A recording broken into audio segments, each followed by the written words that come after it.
আল কোরআনকে বিশ্বাস করে আমরা আমাদের ধর্ম পালন করি। সেখানে কোনো মদদি ইসলামের কোনো খাওয়া নাই। ঘরে ঘরে অনেকেই বোধহয় যায়, রাতের অন্ধকারে বোরখা পরে গুপ্ত সংগঠন। জান্নাতের টিকিট পাইছেন? মাদক থেকে যদি দূরে রাখতে হয় আমাদের এই যুব সমাজকে, আমাদের সন্তানদেরকে, পড়াশোনার শিক্ষার কোনো বিকল্প নাই। ঘরে ঘরে অনেকেই বোধহয় যায়, রাতের অন্ধকারে বোরখা পরে গুপ্ত সংগঠন, গুপ্ত, তাদেরকে দিনের আলোয় খুব কম দেখা যায়। গিয়ে কি করে জানেন? পাইছেন কিনা আমি জানি না এখনো। জান্নাতের টিকিট পাইছেন? দু একটি ইসলামিক দল তারা ঘরে ঘরে গিয়ে ইসলামকে ব্যবহার করে, ইসলামকে বিক্রি করে তারা জান্নাতের টিকিট বিক্রি করে। আমরা কিন্তু জান্নাতের টিকিট দিতে পারবো না। আমরা কিন্তু বলেছি আমরা দিব কি? ফ্যামিলি কার্ড, আমরা দিব কৃষক কার্ড, আমরা দিব আপনাদের সন্তানদের জন্য শিক্ষার আলো, আমরা দিব আপনাদের জন্য স্বাস্থ্য সেবা, আমরা দিব আপনাদের জন্য খেলাধুলার ব্যবস্থা, আমরা দিব আপনাদের সন্তানের কর্মসংস্থানের ব্যবস্থা। কিন্তু যারা রাতের অন্ধকারে গিয়ে আপনাদের কাছে ধর্মকে ব্যবহার করে, ইসলামকে ব্যবহার করে জান্নাতের টিকিট বিক্রি করে, সেই জান্নাতের টিকিট দিতে পারবো না আমরা। এটা দেওয়ার মালিক একমাত্র আল্লাহ। এই জান্নাতের টিকিটের প্রতি কেউ যদি, আমার কোনো ধর্মপ্রাণ মুসলমান এক সেকেন্ডের জন্য যদি বিশ্বাস করেন, আপনার ঈমান নষ্ট হয়ে যাবে। আপনাদেরকে সতর্ক করার জন্য বলছি আমি। তারা যাবে গিয়ে আপনাদের ব্রেন ওয়াশ করার চেষ্টা করবে, তারাই পণ্ডিত নেই। যে আমরা আল্লাহর উপরে পূর্ণ বিশ্বাস এবং আস্থা রেখে বাংলাদেশ জাতীয়তাবাদী দল বিএনপি ইসলামী মূল্যবোধকে ধারণ করে, ইসলামী মূল্যবোধকে গুরুত্ব দিয়ে আমরা কিন্তু রাজনীতি, কিন্তু আমরা ইসলামকে রাজনীতির জন্য ব্যবহার করি না। কিন্তু যারা ইসলামকে ব্যবহার করে, যারা ইসলামকে, ধর্মকে ব্যবহার করে বিক্রি করে, যারা তাদের নিজেদের রাজনৈতিক ফায়দা হাসিল করার চেষ্টা করে, তাদেরকে ভোটের আগে দেখবেন, কিন্তু ভোটের পরে খুঁজেও পাবেন না তাদেরকে। আবার দুই একজন আজকে দেখলাম অনেক জায়গায় সামাজিক যোগাযোগ মাধ্যমে ভাইরাল হয়েছে। কি বলে জানেন? বলে যে নামাজ, রোজা, হজ, যাকাত যেমন ফরজ, তার চেয়েও নাকি বড় ফরজ হচ্ছে দাঁড়িপাল্লায় ভোট দেওয়া। আপনার ঈমান থাকবে এটা যদি বিশ্বাস করেন? এই হচ্ছে আমাদের ওই দুই একটি ইসলামিক দল জামাতের কর্মকাণ্ড। মিথ্যাচার করছে আপনাদের সাথে, আপনাদের সাথে প্রতারণা করছে। আপনারা সতর্ক থাকবেন। প্রিয় নেতৃবৃন্দ, আমার প্রিয় মায়েরা, বাবারা রয়েছেন, আমার বোনেরা রয়েছেন, ভাইরা রয়েছেন, আমি আপনাদের কাছে আহ্বান করব, ওই যে মিথ্যাচারের প্রলোভনে পড়বেন না। যারা বলে রোজার পূজা নাকি একই জিনিস, মুদ্রা রিপিট ওপিট, এরা যদি কোনো কারণে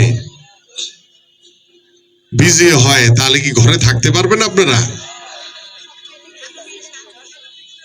আপনারা তো ঘরের থেকে বেরোতে পারবেন না। যারা মওদুদি ইসলামকে প্রতিষ্ঠা করতে চায়, যে মওদুদি আমার রাসূলকে নিয়ে সমালোচনা করেছে, আমার নবীদেরকে নিয়ে সমালোচনা করেছে, আপনারা কি তাদেরকে প্রতিষ্ঠিত করতে চান? আমরা একমাত্র আল্লাহ এবং আল্লাহর প্রেরিত রাসূল হযরত মুহাম্মদ সাল্লাল্লাহু আলাইহি সাল্লামের আল কোরআনকে বিশ্বাস করে আমরা আমাদের ধর্ম পালন করি। সেখানে কোনো মওদুদি ইসলামের কোনো খাওয়া নাই। বাংলাদেশ জাতীয়তাবাদী দল বিএনপির ধানের শীষের মনোনীত প্রার্থী হিসেবে আপনাদের ভোটে যদি নির্বাচিত হতে পারি, আমার দল বিএনপি যদি নির্বাচিত হতে পারে, আল্লাহর রহমতে আমরা যদি সরকার গঠন করতে পারি, আমরা যদি নির্বাচিত হতে পারি, ইনশাআল্লাহ ইতিমধ্যে আমাদের মাননীয় ভারপ্রাপ্ত চেয়ারম্যান জনাব তারেক রহমানের সাথে আমার এই নির্বাচনী এলাকায় প্রত্যেকটি নিম্নয়ের মানুষের জন্য যে স্থায়ী পুনর্বাসন করা দরকার, সেটি তার সাথে ইতিমধ্যে কথা বলেছি। ইনশাআল্লাহ আল্লাহ যদি আমাদেরকে নির্বাচিত করে, ধানের শীষের দিয়ে সবার আগে আপনাদের স্থায়ী পুনর্বাসনের ব্যবস্থা করা হবে ইনশাআল্লাহ। এটি কোনো প্রতিশ্রুতি দিচ্ছি না। আপনাদের অনেকে বলতে পারেন এই ভোটের আগে তো নেতারা এসে প্রতিশ্রুতি দিয়ে যায়, বাস্তবে কাজ হয় না। আমি কোনো প্রতিশ্রুতি দিই, আমি এটা বাস্তবে করতে চাই আপনাদের জন্য। আমি আপনাদের সাথে এই এলাকার যারা রয়েছেন আমাদের নেতৃবৃন্দ, আমি দেখলাম যে হারুন বোধহয় আমাদের যে ইউনিটের বোধহয় দায়িত্বে সভাপতি, তাই না? ওই হারুন কোথায়? আচ্ছা, হারুন। মনীষ তালুকদার সভাপতি, মনির হোসেন সাধারণ সম্পাদক, আমাদের হারুন রয়েছে। আপনাদের সাথে এই মানুষগুলো সবসময় যোগাযোগ রাখবে। আমরা তো রাতারাতি পুনর্বাসন করতে পারবো না, আমাদের পর্যায়ক্রমে আমাদের যেখানে সবার আগে দরকার। আমি আমার এই নির্বাচনী এলাকায় আল্লাহ যদি আপনাদের ভোটে ধানের আমাকে নির্বাচিত করে, আমি পর্যায়ক্রমে ইনশাআল্লাহ আপনাদের প্রত্যেকটি নিম্ন আয়ের মানুষের জন্য স্থায়ী পুনর্বাসনের ব্যবস্থা করব ইনশাআল্লাহ। আমরা প্রত্যেকটি শিক্ষিত বেকার যুবকের সবার আগে কর্মসংস্থান নিশ্চিত করতে চাই, এবং এই কারণে আমি আমার যারা মায়েরা এখানে বসে আছেন, বোনেরা রয়েছেন, বাবারা রয়েছেন, ভাইরা রয়েছেন, আমি আপনাদের কাছে অনুরোধ করব। আমি জানি যে আপনারা অর্থের অভাবে ঠিক মতো 3 বেলা খেতে পারেন না। এই অর্থের অভাবে আপনারা কিন্তু আপনাদের সন্তানদেরকে পড়াশোনা করাতে পারেন না, এবং এই কারণে আমার সবার আগে যে কাজটি করণীয় থাকবে, শিক্ষা হচ্ছে জাতির মেরুদণ্ড।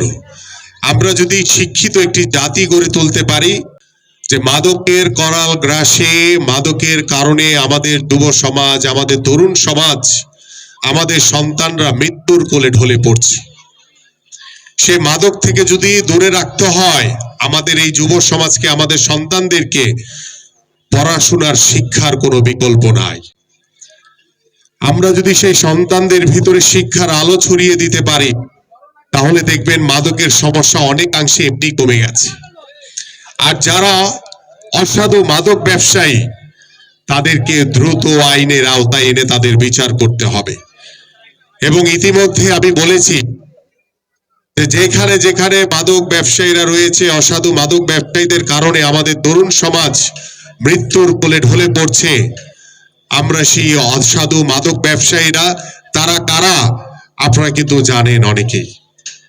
আমি আপনাদের কাছে বিনীত অনুরোধ করব, আপনাদের প্রকাশ্যে বলা দরকার নাই, আপনারা গোপনে নামগুলো দিয়ে গেলে ইতিমধ্যে বাংলাদেশ সেনাবাহিনী, আমাদের পুলিশ প্রশাসন, আমাদের বিভিন্ন সংস্থার যারা আইন শৃঙ্খলা বাহিনী রয়েছেন, তারা এই বিষয়গুলো নিয়ে কাজ করছেন। আমরা যদি শিক্ষার আলো আপনাদের সন্তানের কাছে, আপনাদের ঘরে ঘরে পৌঁছে দিতে পারি, তাহলে এই মাদক থেকে আমাদের সন্তানরা অনেকাংশেই দূরে চলে আসবে।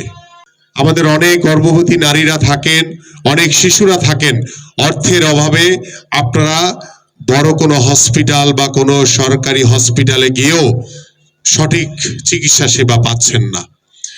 এই কারণে আমাদের মাননীয় ভারপ্রাপ্ত চেয়ারম্যান জনাব তারেক রহমান ইতিমধ্যে সিদ্ধান্ত নিয়েছেন যে আমরা বাংলাদেশের প্রত্যেকটি নিম্ন আয়ের মানুষ যেখানে বসবাস করে, প্রত্যেকটি এলাকাতে আমরা স্বাস্থ্য কেন্দ্র নির্মাণ করে আপনাদের জন্য বিনামূল্যে স্বাস্থ্য সেবা নিশ্চিত করা হবে।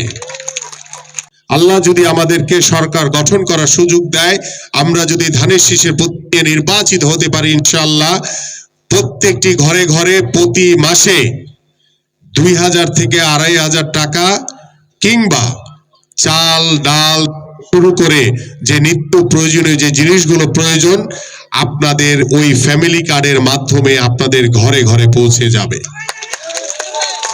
এটা হচ্ছে আমাদের মাননীয় ভারপ্রাপ্ত চেয়ারম্যান জনাব তারেক রহমানের আগামীর বাংলাদেশে আপনাদের পাশে থাকার জন্য সবার আগে তিনি এই ফ্যামিলি কার্ডটি আপনাদের কিছুদিনের ভিতরে আমি আপনাদের কাছে বা আমার নেতা কর্মীরা একটি নমুনা আপনাদের কাছে পৌঁছে যাবে। অনেক সময় দুর্যোগের মুহূর্তে দেখা যায় যে আমাদের কৃষক ভাইরা বিভিন্ন সময় ক্ষতিগ্রস্ত হয়। আমরা প্রত্যেকটি কৃষকের জন্য কৃষি বীমা নিশ্চিত করব, যাতে তারা ক্ষতিগ্রস্ত হলে সেই বিমার মাধ্যমে তারা যাতে আর্থিক ক্ষতিপূরণটা আমাদের সেই কৃষক ভাইরা পায়। এটা হচ্ছে আমাদের কৃষক ভাইদের জন্য। আমরা সেই খেলাকে আমরা পেশা হিসেবে প্রতিষ্ঠিত করতে চাই।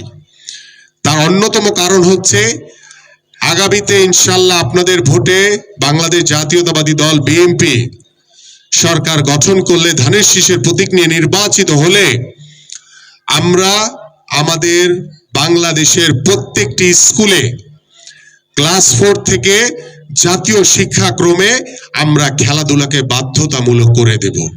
আমাদের যেমন সন্তানদের বাংলা, ইংলিশ, অঙ্কে যেমন পাশ করতে হয়, পাস মার্ক লাগে, ঠিক একইভাবে ওই খেলাধুলার জন্য পরীক্ষা হবে। সেই খেলাধুলার মাধ্যমে যদি আপনি পাশ করেন তাহলে আপনি পাশ করবেন। তার মানে কি সবাই কিন্তু বাংলাদেশ ফুটবল টিমে খেলবে না, বা সবাই কিন্তু বাংলাদেশ ক্রিকেটে খেলবে না, কিন্তু এর ভিতর থেকে অনেক মেধাবী ফুটবলার, মেধাবী ক্রিকেটার, মেধাবী বিভিন্ন স্পোর্টসের খেলোয়াড়রা বের হয়ে আসবে। তারা ভবিষ্যতে হয়তোবা বাংলাদেশ দলে খেলবে আমার মতো। আমরা সেই স্বপ্নটাকে বাস্তবায়ন করতে চাই। পাশাপাশি ইমাম, মুয়াজ্জিন এবং খতিবের জন্য আমাদের মাননীয় ভারপ্রাপ্ত চেয়ারম্যান জনাব তারেক রহমান চিন্তা করেছেন যে তাদেরকে আমরা সরকারিভাবে মাসিক একটি সম্মানী ভাতা দেওয়া হবে। সেই সম্মানী ভাতার মাধ্যমে তারা তাদের পরিবারকে, তাদের স্বজনদেরকে সহযোগিতা করতে পারবে। পাশাপাশি আমাদের যারা শিক্ষিত, যারা বিভিন্ন লাইনে পড়াশোনা করে আমাদের ইমাম, মুয়াজ্জিন, খতিব রয়েছেন, তাদের কর্মসংস্থানেরও ব্যবস্থা করা হবে ইনশাআল্লাহ। এইভাবে আমরা আগামীর বাংলাদেশকে আপনাদের সামনে উপস্থাপন করতে চাই। আল্লাহ যদি আপনাদের ভোটে আমাকে নির্বাচিত করে ধানের শীষের প্রতীক নিয়ে নির্বাচিত করে, তাহলে আমি কিন্তু ইনশাআল্লাহ আপনাদেরকে ছেড়ে কোথাও যাব না। আমি ইস্টার্ন হাউজিং এই থাকবো ইনশাআল্লাহ। না, অনেকে বলে কথা প্রসঙ্গে, ভাই আপনাদের যদি এমপি হয়ে যান আল্লাহর রহমত, তখন তো আপনি আমাদের ছেড়ে চলে যাবেন। আমি কোথাও যাব না। আমি ছোটবেলা থেকে এখানে বড় হয়েছি। আল্লাহ আমাকে আপনাদের মাধ্যমে যে সম্মানিত জায়গায় পৌঁছাক না কেন, ইনশাআল্লাহ আমি আপনাদের মাঝেই থাকবো ইনশাআল্লাহ। এবং আমি আপনাদের সামনে কোনো নেতা হিসেবে থাকতে চাই না। আজকে যেভাবে আপনাদের সামনে উপস্থিত হয়েছি, আল্লাহ ইনশাআল্লাহ আগামী নির্বাচনে আপনাদের ভোটে ধানের শীষের প্রতীক নিয়ে নির্বাচিত হলে আপনাদের কাছে আমি আরো অনেক বেশি আসব। কারণ কি জানেন, আমরা চাই বাংলাদেশের রাজনীতিতে গুণগত পরিবর্তন আসুক। আমার দল, আমি রাজনীতি করি শুধু আপনাদের জন্য। আপনাদের সমস্যাকে আমি নিজের সমস্যা মনে করে সমাধান করতে চাই। আপনাদের সমস্যাকে আমাদের এই নেতারা যারা বসে আছেন, তারা নিজের সমস্যা মনে করে সমাধান করবেন। যদি না করেন, আপনারা সরাসরি আমার বাসায় ইস্টার্ন হাউজিং আমার কাছে এসে অভিযোগ করবেন। আমি এমন নেতার দরকার নাই যে আপনাদের সমস্যাকে নিজের সমস্যা মনে করে সমাধান করবে। আমরা এমন কাউকে দায়িত্ব দিব যে আপনাদের সমস্যা নিজের সমস্যা মনে করে সমাধান করবে।